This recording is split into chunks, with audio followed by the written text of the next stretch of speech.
रणछोड़दास छांचड़, फुनसुक वांगडू या सोनम वांगचुक, इनमें से एक ना एक नाम आपने जरूर सुना होगा। अगर आपने सुपरहिट बॉलीवुड फिल्म 3 इडियट्स देखी है तो वाजिब है कि आप रणछोड़दास छांचड़ यानी रैंचो और फुनसुक वांगडू का नाम जानते होंगे।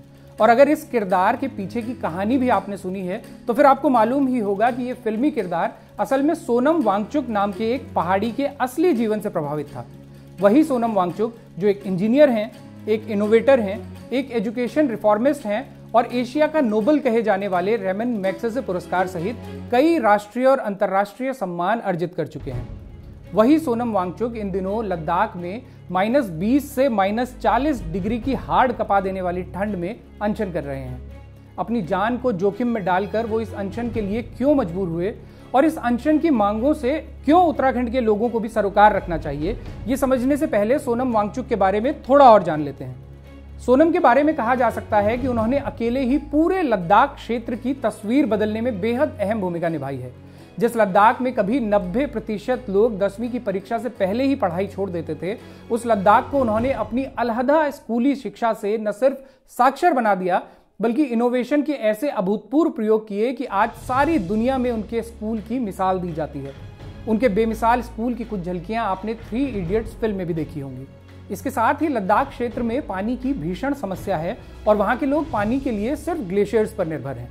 सोनम वांगचुक ने इस समस्या का भी हल निकाला और ऐसे आर्टिफिशियल ग्लेशियर्स बना डाले जो अब 12 महीने पानी देते हैं। अपनी विलक्षण प्रतिभा से सोनम वांगचुक ने भारतीय सेना के लिए भी सोलर हीटेड मिलिट्री टेंट बनाए जिनके भीतर का तापमान बाहर की तुलना में 30% तक ज्यादा गर्म रहता है। उनका यह आविष्कार भारतीय सेना के लिए किसी वरदान जैसा है। लेकिन वही सोनम वांगचुक आज ये तक कहने को मजबूर हो गए हैं कि अगर स्थिति ऐसी ही रही तो उन्हें डर है कि लद्दाख के लोग भी विद्रोह पर न उतर आएं और देश के खिलाफ ही कहीं हथियार न उठा लें। सोनम वांगचुक जिन कारणों से अनशन पर बैठे हैं उन्हें पूरे लद्दाख क्षेत्र का इसमें समर्थन मिल रहा है। भारतीय जनता पार्टी के अलावा तमाम लोग उनकी मांगों का समर्थन कर रहे हैं। लद्दाख की धुर विरोधी राजनीतिक पार्टियां भी एक साथ मिलकर उनका समर्थन कर रही हैं और सभी धर्म के लोग भी इसमें उनके साथ हैं। सिर्फ लद्दाख ही नहीं बल्कि अन्य हिमालयी और जनजातीय राज्यों से भी उन्हें समर्थन मिल रहा है और यही कारण है कि उत्तराखंड के लोगों को भी उनकी मांगों का समर्थन करना चाहिए, क्योंकि जिन चिंताओं ने उन्हें इस अनशन पर मजबूर किया है कमोबेश वही चिंताएं उत्तराखंड की भी हैं। सोनम वांगचुक की सबसे प्रमुख मांग है कि लद्दाख को भारतीय संविधान के 6th शेड्यूल में शामिल किया जाए। 6th शेड्यूल का जिक्र भारतीय संविधान के अनुच्छेद 244 में मिलता है। इसके अंतर्गत उन क्षेत्रों को कुछ विशेष अधिकार दिए जाते हैं जहां जनजातीय आबादी 50% से ज्यादा हो। सोनम का कहना है कि लद्दाख में तो 95% से ज्यादा लोग जनजातीय समूहों से आते हैं, ऐसे में उन्हें 6th शेड्यूल में शामिल क्यों नहीं किया जा रहा। उनकी ये मांग कोई नई भी नहीं है। खुद भारतीय जनता पार्टी ने 2019 के लोकसभा चुनावों में और 2020 में लद्दाख में हुए हिल काउंसिल के चुनावों के दौरान उन्हें 6th शेड्यूल में शामिल किए जाने का वादा किया था। बल्कि यह वादा भाजपा के चुनावी घोषणा पत्रों में सबसे प्रमुख होता था। लेकिन 3 साल बीत जाने के बाद भी जब इस दिशा में कोई काम नहीं हुआ तो मजबूरन सोनम वांगचुक को इस मांग के लिए अनशन पर बैठना पड़ा। साल 2019 में जम्मू कश्मीर से अनुच्छेद 370 हटाया गया था तो लद्दाख के लोगों ने इस फैसले का खुले दिल से स्वागत किया था। सोनम वांगचुक भी उन लोगों में शामिल थे जिन्होंने इस फैसले का स्वागत किया, लेकिन आज वही ये तक कहने को मजबूर हो गए हैं कि मौजूदा स्थिति से तो वे लोग जम्मू कश्मीर में ही बेहतर थे। उन्हें इसलिए भी ऐसा कहना पड़ रहा है क्योंकि पहले कम से कम लद्दाख को अनुच्छेद 370 का तो संरक्षण मिलता था, लेकिन केंद्र शासित प्रदेश यानी यूनियन टेरिटरी बन जाने के बाद अब वो संरक्षण भी नहीं रहा और 6th शेड्यूल में शामिल होने का संरक्षण उन्हें अभी तक नहीं मिल सका है। सोनम ने यूटी की मौजूदा स्थिति के बारे में कहा है कि कहने को तो हमें 6000 करोड़ का बजट दिया जाता है, लेकिन ये बजट लगभग पूरा ही लैप्स हो रहा है क्योंकि इसे खर्च करने की जिम्मेदारी स्थानीय काउंसिल की नहीं बल्कि सिर्फ एक आदमी की है जो कि यूटी का लेफ्टिनेंट गवर्नर है। इसके साथ ही उन्होंने स्थानीय लोगों के रोजगार के सवाल पर भी कहा कि यूटी बनाते वक्त लद्दाख के लोगों को 12,000 नौकरियों का वादा किया गया था, लेकिन अब तक सिर्फ 800 नौकरियां दी गई और वो भी पुलिस बल में, ताकि स्थानीय लोगों का दमन किया जा सके। उन्होंने दमन की ये बात इसलिए भी दोहराई क्योंकि हाल फिलहाल में जितने भी लोगों ने लद्दाख में 6th शेड्यूल की मांग उठाई उनमें से अधिकतर पर FIR दर्ज कर दी गई और उनमें से कईयों को गिरफ्तार कर लिया गया। आप सोनम वांगचुक की जुबानी सुनिए कि मौजूदा स्थिति पर उनका क्या कहना है। अब मैं आपको मजबूर होकर बताना चाहूँगा, अभी तक नहीं बताया, कि लद्दाख में यूटी की क्या हालत है। 3 साल से जो यूटी प्रशासन है वो बहुत ही नाकाम रही है। हर आदमी आप अगर देखें तो दुखी है। युवा दुखी हैं कि उनको नौकरियां नहीं मिल रही हैं। 12,000 नौकरियों की वादा किया गया था, अभी 800 की कुछ निकले हैं, वो भी पुलिस में, यानी कि लोगों का दमन करने के लिए, क्योंकि इतने अब जुलूस हो रहे हैं, प्रोटेस्ट हो रहे हैं, वहाँ लोगों में डर है कि उनकी ज़मीनें अब उनके हाथ में नहीं हैं। पॉलिसीज़ किसी भी चीज़ पे नहीं बनी है। मतलब 3 साल में कुछ भी यूटी में लगभग नहीं हुआ है। हाँ, फंड्स बहुत बड़े, यूटी के बहुत बड़े 6,000 करोड़ का फंड है ऐसा कहा जाता है, मगर इतना ढीला ढाला प्रशासन है कि इसका बहुत बड़ा हिस्सा तो वापस चला जाता है लैप्स होके। हालांकि कहा गया था कि लद्दाख का बजट नॉन लैप्सेबल होगा। अब ये 6,000 करोड़ एक आदमी के डिसीजन पर है, लेफ्टिनेंट गवर्नर के, वो जहां भी खर्च करें। लोगों का इसमें कोई भागीदारी नहीं, कोई डेमोक्रेसी नहीं। आज ही का समाचार है अभी अभी कि आइस हॉकी का मैच हो रहा था लेह में, और वहाँ स्टेडियम में कुछ युवाओं ने 6 शेड्यूल पुकार कर मांग करना शुरू किया किसी बात पर, और पुलिस ने उन्हें पकड़कर थाने में ले गए हैं। 3 कर FIR चल रहा है ऐसा बताया जाता है। तो 6 शेड्यूल कहना कहाँ का जुर्म है? ये तो वही 6 शेड्यूल है जिसे हर पार्टी ने अपने टॉप मैनिफेस्टो में रखा था, सरकार ने भी। तो ये कैसे मनमर्जी का कानून है, अंधकार का कानून है कि आप 6 शेड्यूल कहें तो आपको थाने में ले जाएं। अगर ऐसा ही होता रहा तो बदकिस्मती ये होगी कि लद्दाख जैसे इलाके में, जो कि बहुत ही संवेदनशील है, जहां लोग इतने राष्ट्रभक्त हैं, वो एलियनेट हो जाएंगे और फिर क्या पता मिलिटेंसी तक ना पहुंच जाए, ऐसा मैं डरता हूं। 6 शेड्यूल को लेकर सोनम वांगचुक जिस संरक्षण की बात कर रहे हैं, वही संरक्षण पूर्वोत्तर के कई राज्यों को पहले से हासिल है, और हमारे पड़ोसी राज्य हिमाचल प्रदेश को भी काफी हद तक इस तरह का संरक्षण मिला है। लेकिन बेहद संवेदनशील हिमालयी राज्य होने के बावजूद भी उत्तराखंड को ऐसा कोई संरक्षण हासिल नहीं है, जबकि यहाँ भी भू कानून की मांग लंबे समय से होती रही है। कोई ठोस भू कानून न होने के चलते उत्तराखंड में पहाड़ के पहाड़ पहले ही बिक चुके हैं। इस लिहाज से देखें तो सोनम वांगचुक लद्दाख के लिए जो चिंता जता रहे हैं, उत्तराखंड तो पहले ही उसका भीषण शिकार हो चुका है। नौकरियों की स्थिति भी यहाँ ऐसी है कि सालों के इंतजार के बाद जो सरकारी भर्ती निकलती भी हैं, उनके पेपर पहले ही हाकिमों से होते हुए हाकिमों तक जा पहुंचते हैं। सोनम वांगचुक इसलिए भी चिंतित हैं कि लद्दाख को अगर कोई संवैधानिक संरक्षण नहीं दिया जाता और इसे बड़ी बड़ी परियोजनाओं के लिए खोल दिया जाता है, तो वहां के सीमित प्राकृतिक संसाधनों पर यह बड़ा आघात होगा। उन्होंने चिंता जताई है कि जिस लद्दाख में लोग प्रतिदिन सिर्फ 5 लीटर पानी प्रति व्यक्ति खर्च करते हैं, वहां बाहरी लोगों का बड़ी परियोजनाओं को लेकर आना बेहद खतरनाक है, क्योंकि इससे कहीं ज्यादा पानी तो अन्य लोग एक बार के फ्लश में इस्तेमाल कर देते हैं। उन्होंने बताया कि पानी और प्राकृतिक संसाधनों की इस कमी के चलते लद्दाख के कुछ गांव पलायन का शिकार भी होने लगे हैं। उत्तराखंड के लोगों को उनकी चिंताओं से इसलिए भी सरोकार रखना चाहिए क्योंकि पलायन की मार को यहाँ के लोगों से बेहतर कौन समझ सकता है। भू कानून का सवाल हो, क्षेत्रीय अस्मिता का सवाल हो, पलायन का सवाल हो या फिर रोजगार का सवाल हो, सोनम वांगचुक के अनशन की हर चिंता सिर्फ लद्दाख की ही नहीं बल्कि हूबहू उत्तराखंड की भी चिंता है। और पर्यावरण के नजरिए से तो ये चिंता और भी ज्यादा गंभीर हो जाती है, क्योंकि उत्तराखंड बाकी के हिमालयी राज्यों से कहीं ज्यादा संवेदनशील है।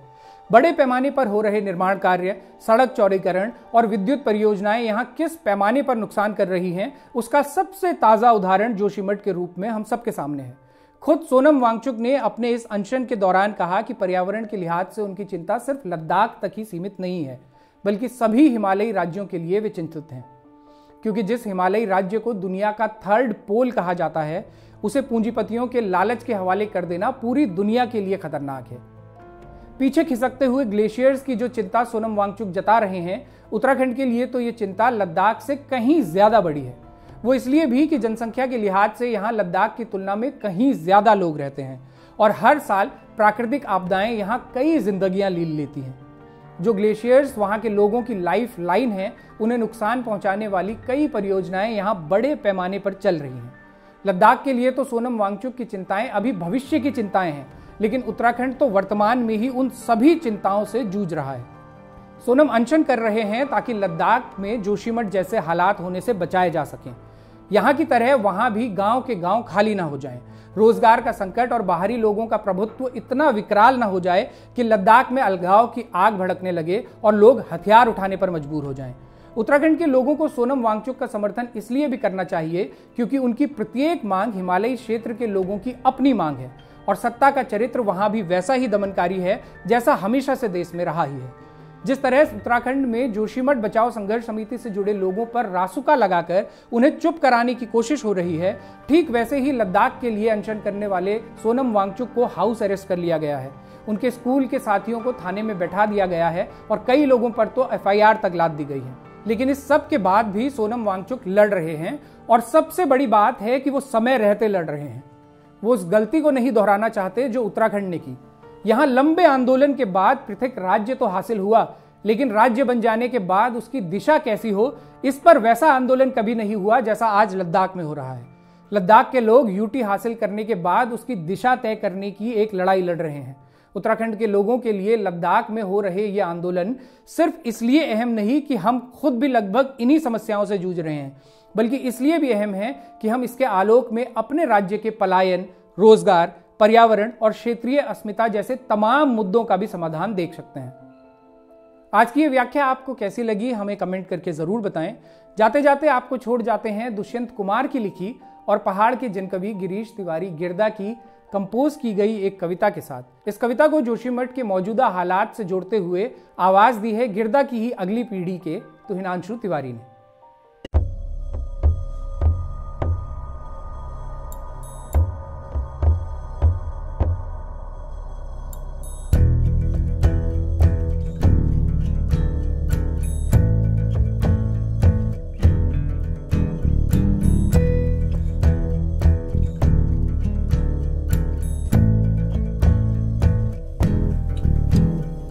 बाढ़ की संभावनाएं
सब